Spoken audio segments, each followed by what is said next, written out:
1 month passed. The galaxy expected Deho to be dead within days. He was not. But progress with the Void Ripper was very, very slow. Every day, Deho entered the containment and sat in the same spot. Every day, the Void Ripper sat across from him in the darkness. They stayed like this for hours. No words, no movement. Just two beings sharing space. The Void Ripper never attacked, but it never approached either. It simply existed in silence, wrapped in 300 years of grief. On day 12, Deho tried bringing food. The Void Ripper did not even look at it. On day 15, he tried music. No response. On day 20, he tried showing pictures of Earth, of animals and families and life. The Void Ripper turned away. Nothing worked. The creature had sealed itself off from the world completely. Hyun watched the daily footage with growing concern. It is not responding to any stimulus. This is beyond trauma. This is complete emotional shutdown. It is grieving, Mirai said quietly. I have seen this in animals who lost their mates or their young. Sometimes the grief is so deep they just stop. Stop eating. Stop moving. Stop living even though their body still works. So what do we do? Nari asked. Give it time, Deho said. That is all we can do. But time was running out. The council grew impatient. Messages came daily demanding results or termination. Cross sent a personal message to Deho. You are failing, human. Soon the galaxy will see that your methods only work on simple creatures. The truly dangerous ones cannot be saved. Maybe Cross was right. Maybe the Void Ripper was too far gone. But Deho refused to give up. On day 28, Deho sat in his usual spot. He was tired. The pressure was crushing him. He thought about his grandfather again. About the farm. About home. I wish I could take you there, Deho said aloud. To Earth, you would like it. We have forests and mountains and oceans. So much life. After your world died, you should have seen life again. Not just containment and darkness, he continued speaking, not expecting response. I had a grandfather who taught me about animals. He died 3 years ago. I miss him every day. He would have loved to meet you. He always said the angry animals were just sad ones nobody understood yet. Deho's voice cracked. I wish he was here. I do not know if I am doing this right. I want to help you, but I do not know how. For the first time in 28 days, the Void Ripper moved. It lifted its head. Then slowly it spoke. Its voice was like rocks grinding together. You cannot help. Deho's heart jumped. The creature could talk. All this time it could talk. Why not? Deho asked gently. Because what I lost cannot be returned. My world is ash. My people are gone. My mate died in my arms 300 years ago. I watched her stop breathing. I could not save her. Could not save anyone. The pain in those words was crushing. Deho felt tears on his face. I am so sorry. Sorry does not return the dead. Sorry does not rebuild worlds. I am the last, the only. Every day I wake and remember this. Every day I wish I had died with them. But you did not die. You survived. Survival is not living. It is just not dying yet. The Void Ripper stood and walked to the wall away from Deho. For 300 years, beings have tried to break me, control me, use me. Now you try to fix me, but I am not broken. I am empty. You cannot fill what is gone. Deho stood too. You are right. I cannot bring back what you lost. Nothing can. But you are not empty. You feel pain. You remember love. That means something still lives inside you. Pain is not life. Memory is torture. Memory is also proof. Proof that love existed, that your mate was real, that your people mattered. If you stop fighting, if you let yourself disappear, then they truly are gone. But if you keep living, they live through you. The Void Ripper was silent for a long time. Then why do you care? I have killed so many. I am a monster. You are not a monster. You are someone who lost everything and had to become hard to survive. I understand that. But being hard does not mean being dead inside. Let me show you something. Deho activated his communicator. Velm, can you open the observation window? The reinforced panel slid back. Light poured into the containment. The Void Ripper flinched from it at first. Through the window, Taeyang was visible in the observation room. The creature pressed against the glass, looking down at them. That is Taeyang, Deho said. Months ago, Taeyang wanted to die too. Scared, angry, alone. But we found each other.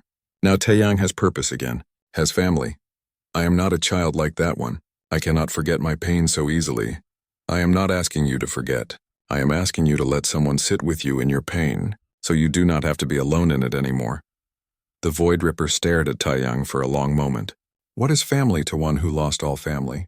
Family is not only blood. Family is who chooses to stay, who sees your worst and does not leave. For the first time, the Void Ripper moved closer to Daeho instead of away. It stopped 2 meters from him. You would choose to stay? Even knowing what I am? What I have done? Yes, why? Because no one should be alone forever. Because everyone deserves a chance to heal. Because you matter, even if you do not believe that right now. The Void Ripper reached out one limb. The movement was slow, careful. It touched Daeho's shoulder with surprising gentleness. You are very small, very soft. I could kill you in one moment. I know. But you will not. How do you know? Because you are tired of killing. You want something different. You just forgot how to ask for it. The Void Ripper made a sound. It took Daeho a moment to realize the creature was crying. The sound was terrible and beautiful at once. 300 years of held tears finally breaking free. Daeho stepped forward and wrapped his arms around the creature's massive leg. It was all he could reach. It is okay. Let it out. You are safe now. The Void Ripper's whole body shook. Crying turned to sobs. 3 centuries of grief pouring out all at once. Daeho held on, letting the creature feel what it needed to feel. Above them, the observers watched in stunned silence. Taeyang made soft, comforting sounds. Even Velm's clicking had stopped. When the tears finally ended, the Void Ripper spoke again. Its voice was different now, softer. What do I do now? Now we take it one day at a time. I will visit you every day.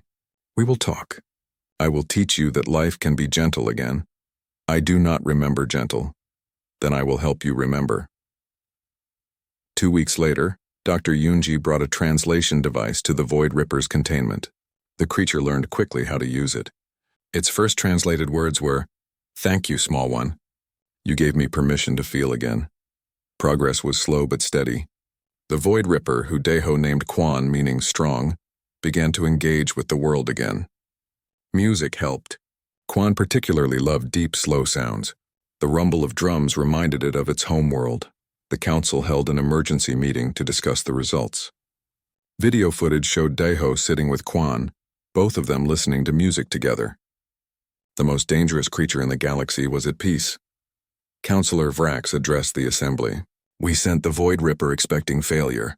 We wanted proof that human methods have limits. Instead, we have proof that perhaps our methods were wrong all along. Cross, the Krell warrior, stood angrily. This is weakness. You celebrate soft words over strength. What happens when creatures are needed for real work? For defense, for war? Will they fight? Or will they refuse because humans taught them to be gentle? Daeho, attending the meeting remotely, spoke up. You assume creatures exist only to serve you. That is the problem. Creatures are not tools. They are persons. Treat them as persons and they will choose to help you. Force them and they will always rebel eventually. You turn monsters into pets, Cross sneered. No, I help scared beings become themselves again.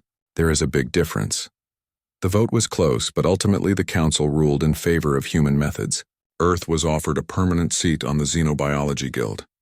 Humans would be sent across the galaxy to help with difficult creatures. The Krell faction was furious, but the results spoke for themselves. 6 months after the Void Ripper arrived, Station Titan 7 had been transformed. The maximum security wing was now called Family Wing by the staff. Dangerous containment had become a living space where multiple creatures coexisted peacefully. Daeho sat in the center of the space, reading a book. Taeyang was curled up on one side of him. Quan sat on the other side, carefully cleaning one of Daeho's toolkits with massive claws that could tear steel. Bora, Seok, Isol, and Juan were playing a game in the corner, their various sounds mixing into happy chaos. Nari visited with food for everyone. The creatures greeted her warmly now. She was part of the family too. The council wants you to visit other stations, Nari said, handing Daeho a datapad. They have 6 more impossible cases. Creatures nobody can handle. What do you think? Daeho asked his creatures. Should we help? Taeyang clicked enthusiastically. Yes! Boss Dad, show more creatures they are not alone. Make more family. Quan rumbled in agreement. Many beings suffer as I suffered. If you can ease their pain as you eased mine, it is worthy work.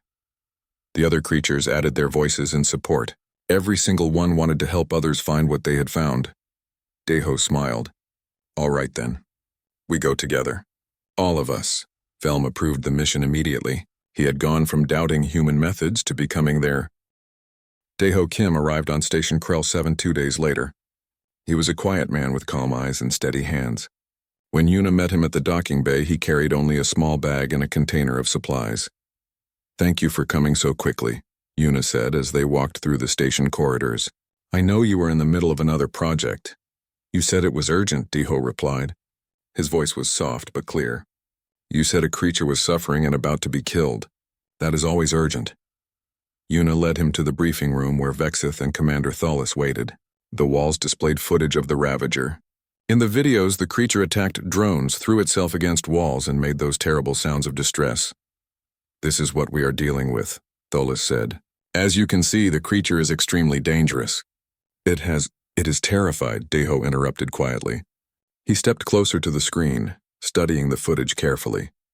Look at its body language, the way it moves to the corners, the way it checks every angle before it attacks. This is not aggression. This is fear. Fear. Vexith's colors shifted to show confusion. It attacked our scientists. It destroyed our equipment. Because you scared it, Deho said simply. He pointed at one video. See here? Your scientist approached from above using a hovering platform. To the creature, that looked like an aerial predator diving down. Of course it defended itself. He pointed at another video. Here, your team surrounded it from all sides. That is how you corner prey before a kill. The creature thought it was about to die. We were only trying to conduct examinations, Vexith protested. I understand, Deho said gently. But the creature does not know that. It only knows what its instincts tell it. And every one of your actions triggered those instincts the wrong way. Thalis leaned forward. You believe you can do better? I believe I can do differently, Deho corrected. I am not here to succeed where you failed. You are brilliant scientists. But this is not a science problem. This is a social problem. That creature needs someone who speaks its language. It has no language, Vexith said. We have tried every form of communication. It has body language, Deho replied. It has sounds and signals. It has the language of pack animals and social predators. I speak that language because my species evolved with it. He opened his container and pulled out several items. Raw meat, a bowl for water, a thick blanket. Nothing technological or complicated. That is your equipment? Thalis sounded disappointed. We expected something more advanced. Complex tools create complex problems, Deho said. I need simple things. Food, water, comfort. These are universal needs. These are things the creature can understand. Vexith's body colors showed worry. You are planning to enter the containment cell? With no armor? No weapons? No sedatives? Yes, Deho said calmly. That is suicide, Thalis stated flatly. The creature will kill you within seconds. Maybe, Deho admitted. But I do not think so. May I see the creature now? They took him to the observation room. Below, the Ravager lay in the corner. It looked worse than in the videos. Its scales were dull. Its body was too thin. The 6 days without food had taken their toll. When they entered the room, the creature lifted its head and watched them with those 6 eyes. Deho stood at the window for a long time, just observing. He watched how the creature breathed, how it held its body, where it looked. Finally he spoke. It is not just scared. It is grieving. Can you not see it? Grief? Vexith moved closer. How can you tell? The way it stares at nothing, Deho explained. The way it has stopped fighting. The way it curls up like it wants to disappear. I have seen this before in earth animals that lost their pack or their home. They stop eating. They stop caring. They are ready to die. If it wants to die, why does it keep fighting us? Thalis asked. Because you keep triggering its survival instincts, Deho said. When something threatens it, instinct takes over. But when left alone, it sinks back into grief. This creature has lost everything. Its world was destroyed. Its species is gone. It is completely alone. That is not something you can fix with science. That requires connection. He picked up his supplies and walked toward the containment cell entrance. Wait, Vexith said urgently. You need training. You need safety protocols. I need you to trust me, Deho said gently. And I need you to turn off those drones. The creature can sense them watching. It makes it feel hunted. Reluctantly, Thalis gave the order. The security drones powered down. The observation room grew tense with worry. Every scientist present was certain they were about to witness a death. The containment door opened. Deho stepped inside alone.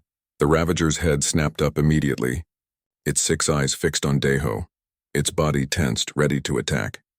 A low growl rumbled from its throat. Deho did not run. He did not freeze. Instead, he slowly lowered himself to the ground, making his body small. He turned slightly to the side, not facing the creature directly. Then he spoke in a low, calm voice. "I know you are scared. I know you have lost everything. I am not here to hurt you." The Ravager watched him. Its muscles were coiled, ready to strike. But something about Deho's posture confused it. This human was not acting like the others. He was not standing tall and threatening. He was not approaching aggressively. He was making himself vulnerable. Deho slowly pushed the container of meat forward, then slid it across the floor. It stopped halfway between them. Then Deho moved backward until he reached the far wall. He sat down, his back against the metal, and went completely still. Minutes passed. The Ravager did not move. Deho did not move. In the observation room above, the scientists whispered anxiously. "Nothing is happening," Vexith said. "Give it time," Yuna replied. She had faith in Deho. An hour passed, then 2. Deho remained perfectly still, occasionally speaking in that same low, calm voice. He did not speak in any particular language, just sounds, tones, the kind of vocalizations that carried emotion without specific words. The Ravager slowly relaxed. Its body was no longer coiled to strike. It began to move cautiously toward the meat. It sniffed the container from a distance. Then it looked at Deho. Deho did not meet its eyes directly. He looked slightly to the side, giving it space. This was submission language. This was how pack animals showed they were not a threat. The Ravager moved closer to the meat. It sniffed again. Then finally it began to eat. The scientists above gasped. The creature was eating. After 6 days of refusal, it was finally eating. Deho allowed himself a small smile. But he did not move. He let the creature finish its meal in peace. When the Ravager was done, something amazing happened. The creature made a sound. Not a growl or a roar. A different sound. It was low and rumbling, almost like the purr of a cat, but deeper. The translator systems in the observation room tried to analyze it, but could not find a match in any known language. But Deho understood. He had heard similar sounds from earth animals. It was gratitude. The creature was thanking him. Deho made a sound back, trying to match the tone and frequency. It was not perfect, but it was close enough. The Ravager's ears perked up. Its body language changed from defensive to curious. For the first time since its capture, the creature looked at one of its captors without fear or anger. It looked at Deho with something else. Hope. Slowly, Deho stood up. The Ravager tensed but did not attack. Deho moved to the door, keeping his movement slow and predictable. "I will come back tomorrow," he said softly. "With more food. With water. I will come back every day until you understand that you are safe." The creature watched him leave. It did not try to escape. It did not attack. It simply watched. When the door sealed behind him, the observation room erupted with excited chatter. Vexith's entire body flickered with colors of amazement. "That was incredible. How did you do that?" "I did not do anything special," Deho said. "I just spoke its language. The language of respect and patience. The language that every social predator understands." Commander Thalas was silent for a long moment. Finally he spoke. "You may continue, human Deho Kim, but you have 5 days remaining. Can you truly make progress in such time?" Deho looked back through the window. The Ravager was lying down now, more relaxed than it had been in months. "I believe I can, but it will require daily contact and privacy, no drones, no observers inside the cell. The creature needs to learn trust, and trust requires space." "Agreed," Thalas said. "You have your 5 days. Do not waste them," Deho nodded. He would not waste a single moment. He had seen something in those 6 eyes, something that gave him hope. The creature did not want to die. It wanted to live. It just needed a reason to keep living, and Deho was determined to give it that reason. Over the next 5 days, Deho spent every morning and afternoon with the Ravager. He followed the same routine each time. He entered quietly. He brought food and water. He sat against the far wall and spoke in low, calm tones. He never forced interaction. He simply made himself present and available. On the second day, the creature ate as soon as he placed the food down. It no longer waited hours in suspicion. When it finished eating, it made that rumbling sound again. Deho responded with the same tone. They were beginning to communicate. On the third day, something changed. Deho noticed the creature watching the viewport more than usual. The viewport showed the stars outside, the vast darkness of space with distant points of light. You missed the sky, Deho said softly. Your world had skies. Maybe different colors than Earth, but still sky. You could see horizon and feel wind. Here, everything is metal and artificial light. You must feel so trapped. The creature turned to look at him when he spoke. It was listening. Really listening. I will call you Hanul, Deho continued. In my language, it means sky. Because I see you staring at those stars like you are trying to remember what freedom feels like. When he said the name, the creature's ears moved forward. Its head tilted slightly. It was responding to the sound. Hanul, Deho repeated. That is your name now. You are not just the creature or the ravager anymore. You are Hanul. In the observation room, Yuna watched with tears in her eyes. Vexith's colors displayed confusion mixed with wonder. It is responding to a name? How is that possible? Because names are important, Yuna explained. They make you a person instead of a thing. Deho just gave it back its personhood. On the fourth day, Deho sat closer to Hanul. Not right beside the creature, but closer than before. Hanul allowed it. The creature even moved slightly toward Deho before lying down. They sat together in comfortable silence for over an hour. You know what grief feels like, Deho spoke quietly. I know it too. When I was young, I lost my entire family in an accident. I was the only survivor. For a long time, I wanted to die too. I felt guilty for living when they did not. I felt alone in ways I could not explain to anyone. Hanul's 6 eyes focused on Deho's face. The creature was absolutely still, listening to every word. But I found a reason to keep living, Deho continued. I found other creatures who were hurt and alone. Animals that everyone else had given up on. I helped them heal. And in helping them, I healed myself. I learned that being the last one does not mean being worthless. It means carrying the memory of everyone who came before. He reached into his bag and pulled out the blanket. Slowly, he pushed it toward Hanul. This is for you. For comfort. For warmth. Because you deserve comfort, Hanul. You deserve to feel safe. Hanul sniffed the blanket cautiously. Then the creature did something that made everyone in the observation room gasp. Hanul picked up the blanket with its mouth and arranged it into a nest. Then it lay down on the blanket, curling up like it was finally allowing itself to rest. It accepted a gift. Vexith whispered. It understood the gesture. Of course it did, Yuna said. Hanul is intelligent. Deho has been saying this from the beginning. On the 5th day, Deho took the biggest risk yet. He sat only 3 feet from Hanul. The creature watched him come closer but did not move away. Deho extended his hand slowly, palm down, fingers relaxed. He held it there, not moving closer, just offering.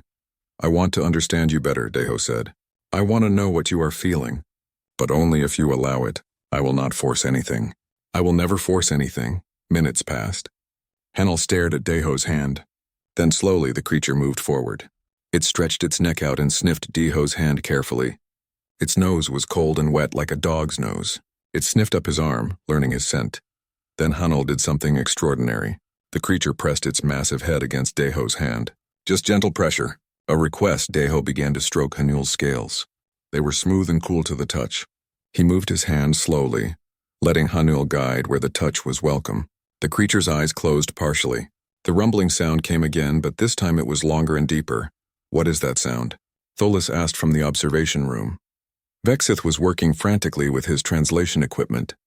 Wait, I am getting something. The translator is finally picking up patterns in the sound.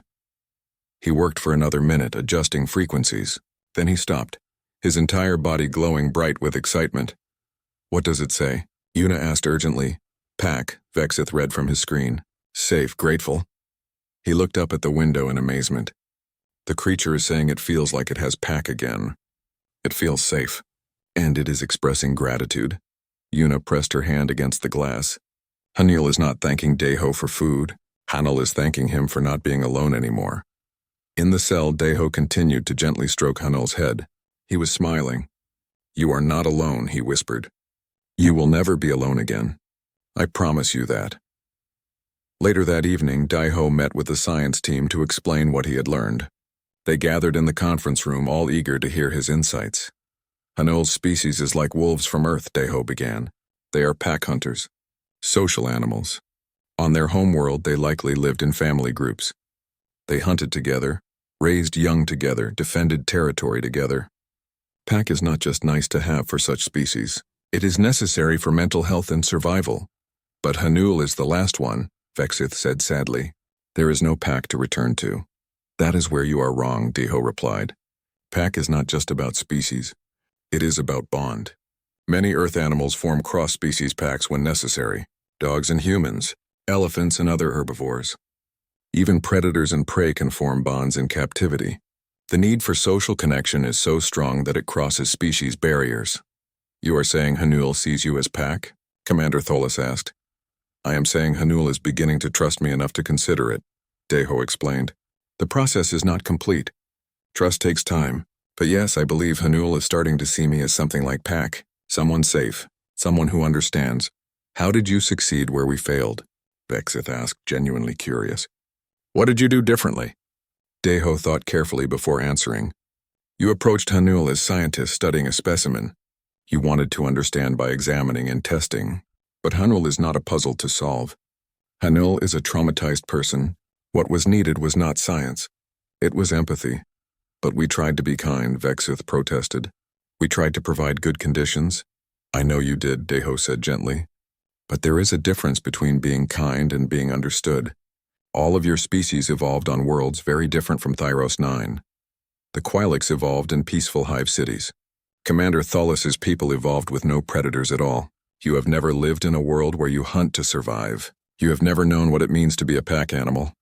He stood and walked to the window overlooking the containment cell.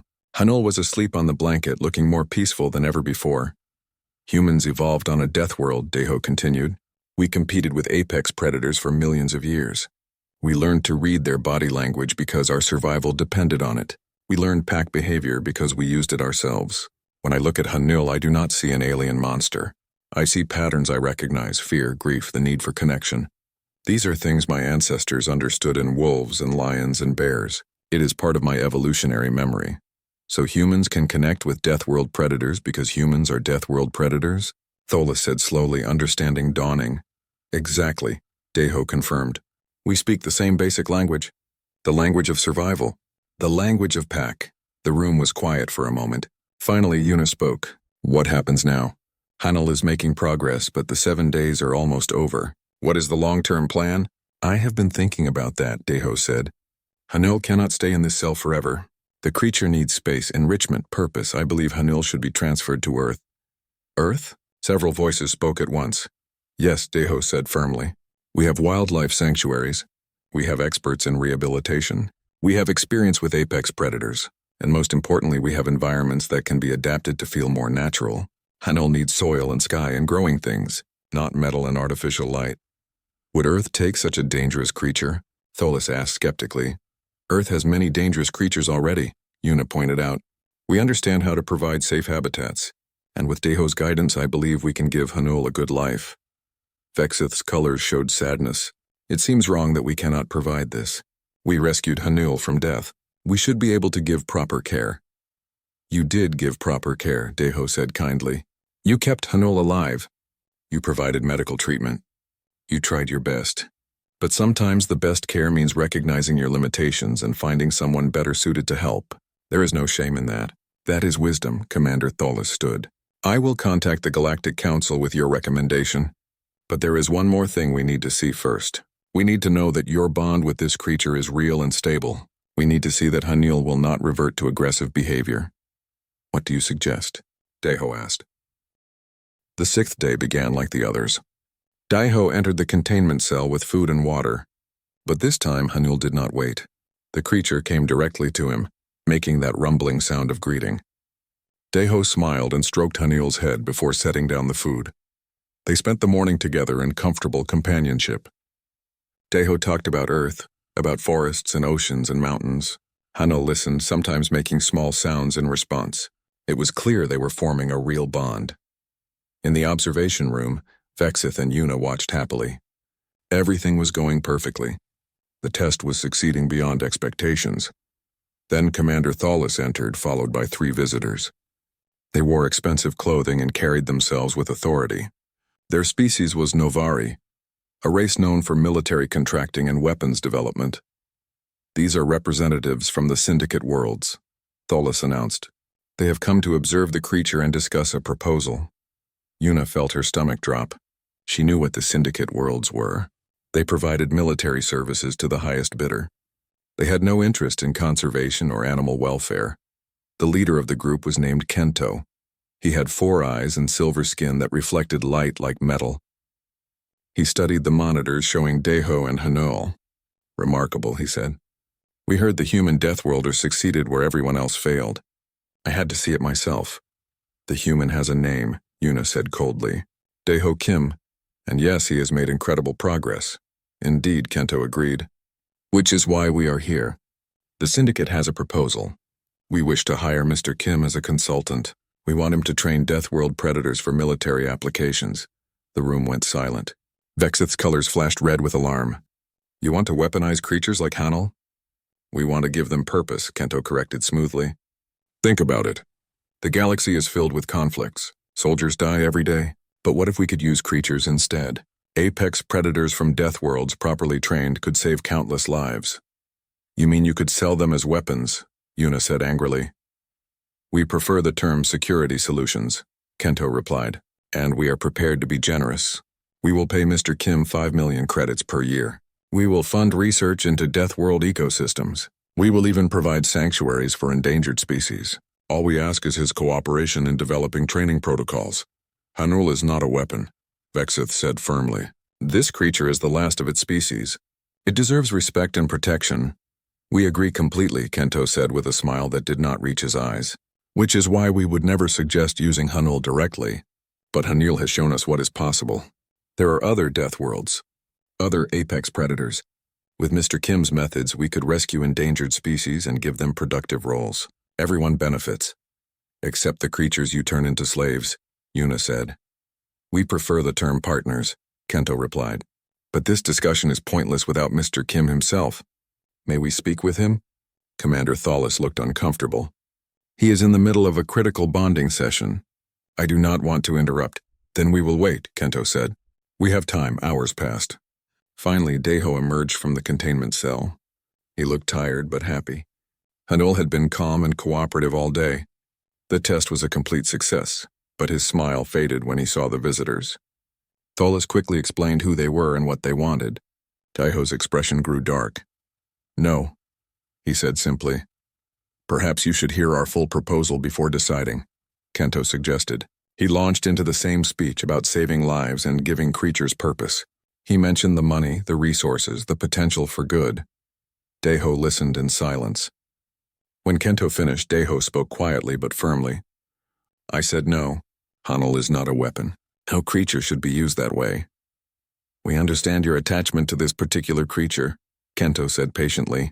But consider the bigger picture. Deathworlds are full of dangerous predators. Many are endangered due to habitat destruction or climate change. We could save them. With your help, we could create safe habitats and meaningful work for them. Meaningful work? Deho's voice was cold. You mean fighting wars for profit? We mean protecting lives, Kento insisted. Surely you see the value in that. I see what you really want, Deho replied. You want to take traumatized creatures and break them into tools. You want to exploit their intelligence and strength for money. You call it partnership, but it is slavery. Kento's friendly expression slipped slightly. Be careful with your words, Mr. Kim. The Syndicate has significant influence. If you refuse to cooperate, we will simply go around you. Earth has many animal trainers. Some will be more reasonable. Then go to them, Deho said.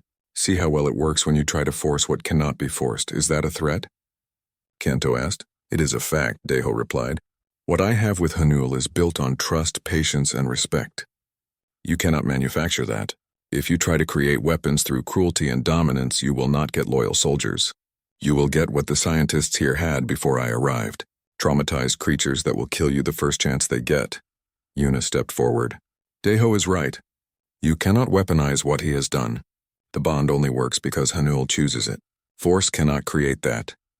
Everything can be forced with enough pressure, Kento said darkly. And if you will not help us willingly, we will find other methods. The Galactic Council has already authorized our research. We will begin capturing specimens from death worlds within the month. The Council authorized this? Commander Tholis sounded shocked. With proper permits and oversight, yes, Kento confirmed. Several Council members see the strategic value in our proposal. They believe trained death world predators could revolutionize security across the galaxy. Deho felt sick. You will create monsters. Creatures driven by pain and fear. They will not protect anyone. They will only destroy. Then perhaps you should reconsider helping us, Kento suggested. At least if you are involved, you can ensure humane treatment. Is that not better than refusing and letting others handle it badly? It was a clever trap. Deho could see that. Refuse and watch creatures suffer under cruel training methods. Accept and become complicit in weaponization. Either choice felt wrong. I need time to think, Deho said finally. You have 24 hours, Kento replied. After that, we begin our work with or without you. He nodded to his companions and they left the observation room. When they were gone, Deho sat down heavily. He looked exhausted and troubled. What should I do? He asked quietly. You should refuse, Vexith said immediately. What they want is wrong. You should not compromise your principles. But if I refuse, creatures will suffer, Deho pointed out. Maybe I could make things better by being involved. I could set standards, ensure proper treatment. Or they could manipulate you into supporting something terrible, Yuna said gently. Once you start cooperating, they will ask for more and more. Soon you will be doing exactly what they wanted all along. I know, Deho admitted. But I keep thinking about all those creatures they will capture. Someone should advocate for them. Someone should, Yuna agreed. But maybe not in the way they want. Maybe there is another option. What option? Deho asked. Yuna smiled slowly. What if we show the galaxy what they are really planning? What if we expose the truth before they can start? Public opinion is powerful. If people see what the Syndicate really wants to do, they might force the Council to withdraw permission. How would we do that? Vexith asked. We broadcast it, Yuna said. We tell Hanul's story. We show the bond you have built, Deho. We explain what it took to reach this point. Then we show what the Syndicate wants to do. Let people decide if that is acceptable. The Syndicate will not like that, Commander Tholis warned. They have powerful allies, but they do not control public opinion, Yuna argued. Not yet. If we move fast, we can shape the narrative before they do. Deho thought about it carefully. It was risky. The Syndicate could retaliate. But Yuna was right. Once people understood what was really happening, they might object. Especially if they saw Hanul. If they saw a real creature with feelings and intelligence, not just an abstract concept. We would need to act quickly, Deho said, before they can stop us. I can help with that, Vexith offered. I have contacts in scientific journalism. They would be interested in this story. And I can provide the footage, Yuna added. All our observations of you and Hanul.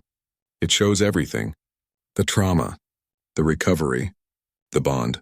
What about you, Commander? Deho asked Tholis. Will the station support this?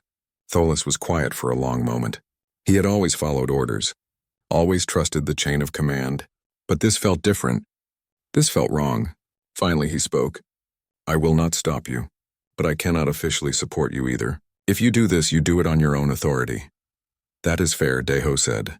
He stood up and looked through the window at Hanul. The creature was lying on its blanket, peaceful and trusting.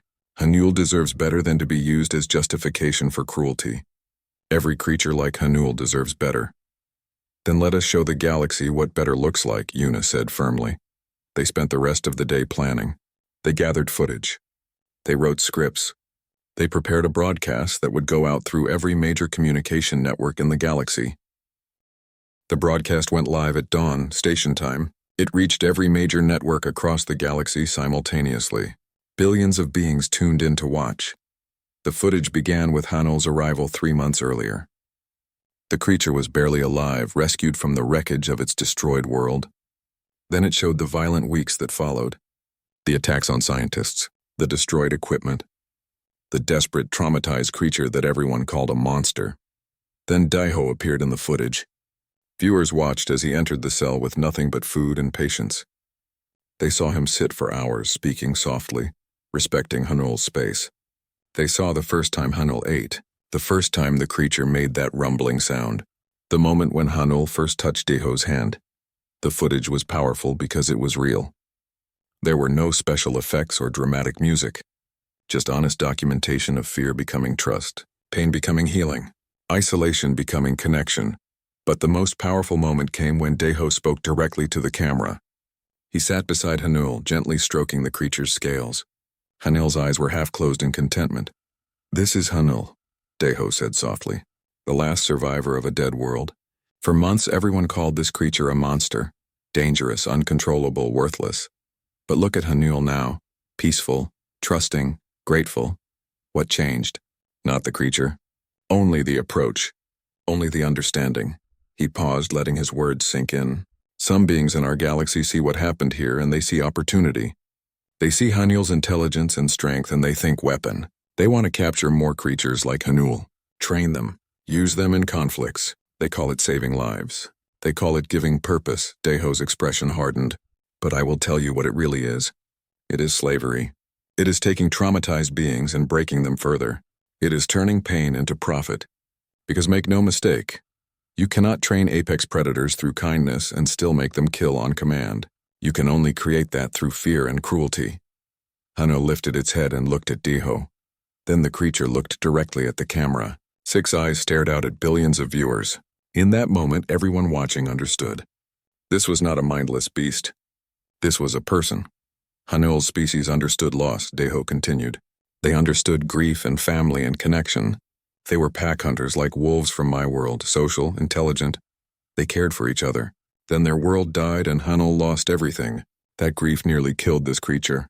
Not the physical wounds. The emotional ones. He placed his hand on Hanul's head. The creature leaned into the touch. What saved Hanul was not technology or science. It was empathy. It was recognizing that pain and offering comfort. It was treating a traumatized being with respect instead of force. That is what the Syndicate Worlds wants to destroy. They want to take creatures like Hanul and teach them that trust is weakness. That connection is something to exploit. Deho looked directly at the camera. "I am asking you, all of you watching this, to say no. Tell your governments. Tell the Galactic Council. Tell everyone you know that this is not acceptable. These creatures deserve protection, not exploitation. They deserve sanctuaries, not battlefields. They deserve to be seen as people, not weapons." The broadcast ended with Hanul and Deho sitting together in silence. Just two beings from death worlds finding peace in each other's company. The response was immediate and overwhelming. Within hours, the message had been viewed billions of times. Comments flooded in from every corner of the galaxy. Most were outraged by the Syndicate's plans. Others were moved by Hanul's story. Some simply wanted to know how they could help. Several prominent scientists published statements supporting Deho's position. They pointed out that weaponizing intelligent creatures was ethically wrong and practically dangerous. Multiple governments issued statements opposing the permits that had been granted to the Syndicate. Environmental groups organized protests. The Galactic Council called an emergency session. The debate lasted for hours. Representatives from the Syndicate argued their case, but public pressure was too strong. By the end of the day, the Council voted to ban the capture and weaponization of sentient apex predators. The permits were revoked. The Syndicate's plans were stopped. Kento contacted Station Krell 7 directly, furious. "You have made a powerful enemy today," he told Deho over the comm link. "The Syndicate does not forget those who interfere with its business. Then I will be in good company," Deho replied calmly. "Because the entire galaxy just interfered with your business. You are welcome to be angry at all of us." The line went dead. Kento was gone, but Deho knew he had not given up. The Syndicate would find other ways to profit from Death World creatures. But at least now there were laws protecting them. At least now people were paying attention. Commander Tholas entered the room. His body language showed something unusual for him. Respect. "I underestimated you, human Deho Kim. I underestimated your species." "I apologize for that." "No apology needed," Deho said. "You did what you thought was right with the information you had. That is all anyone can do." "The Council has approved Hanul's transfer to Earth," Tholas continued. "They are also providing funding for a proper sanctuary, one that will be designed specifically for Hanul's needs." "That is wonderful news," Deho said, relief flooding through him. "There is more. Tholis added. The Council wants to establish a new organization, the Deathworld Conservation Initiative. Its purpose will be protecting endangered species from harsh planets and providing proper rehabilitation. They want you to lead it. Deho was stunned. Me, lead an entire organization? You have proven you understand these creatures better than anyone, Vexith said, entering the room with Yuna. Who better to set the standards for their care? I am just one person, Deho protested. I am not qualified to— You are the most qualified person in the galaxy, Yuna interrupted gently. You saw a monster and recognized a person. You took impossible odds and created hope. That is what leadership looks like. Deho thought about it. It would be enormous responsibility. But it would also mean protecting countless creatures, ensuring they received proper care, preventing others from suffering like Hanul had suffered. I will do it, he said finally. But I will need help. A team of specialists from different death worlds, people who understand what it means to be both predator and prey. We will help you build that team, Commander Tholis promised. Later that day, Deho returned to the containment cell for the last time on Station Krell 7. Tomorrow, they would begin the journey to Earth, but tonight, he wanted one more quiet evening with Hanul. He entered the cell and sat down on the floor. Hanul immediately came over and pressed against him. The creature was too large to truly curl up in Deho's lap, but Hanul tried anyway. Deho laughed and wrapped his arms around as much of the creature as he could reach. We are going home tomorrow, he said softly. To my world. You will like it there. There are trees and grass and real sky. Not just viewports, but actual atmosphere. Wind, rain. All the things you have been missing. Hanul made a questioning sound. Yes, I will be there too, Deho promised. I am not leaving you. We are pack now. Pack stays together. That rumbling sound came again, deeper and longer than ever before. The translator on the wall flickered to life, analyzing the complex sounds. Finally, words appeared on the screen. Pack, home, grateful, safe, not alone, never alone. Deho felt tears in his eyes. No, never alone, he agreed. I promise you that, Hanul. Whatever happens, wherever we go, you will always have pack, always have home. They sat together in comfortable silence. Outside the viewport, stars wheeled slowly across the darkness. Somewhere out there was Earth. Somewhere out there was the sanctuary being built. Somewhere out there was a future neither of them had imagined possible just weeks ago. In the observation room, Yuna and Vexith watched them together. Do you think humans will treat all Deathworld creatures this way? Vexith asked. With such care and respect?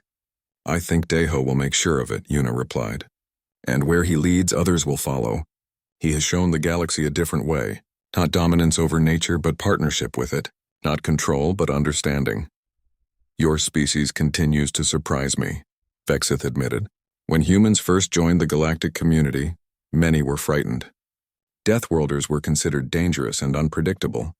But perhaps that is exactly what the galaxy needed. Someone who understands danger from the inside. Someone who knows that the scariest creatures are not monsters at all, just people trying to survive in a harsh universe. We have our own scars, Yuna said softly. Earth is not an easy world. Humanity has fought for every step of our evolution. But that taught us something important. Taught us that survival is not about being the strongest or the most violent. It is about adaptation, connection, finding your pack and holding on. The next morning, Deho and Hanul boarded a transport ship bound for Earth. The entire station came to see them off.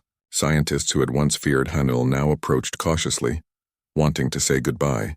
Hanul allowed it, sniffing their offered hands and making gentle sounds. Commander Tholis stood tall. Safe travels, human Deho Kim, and thank you for showing us what we could not see ourselves.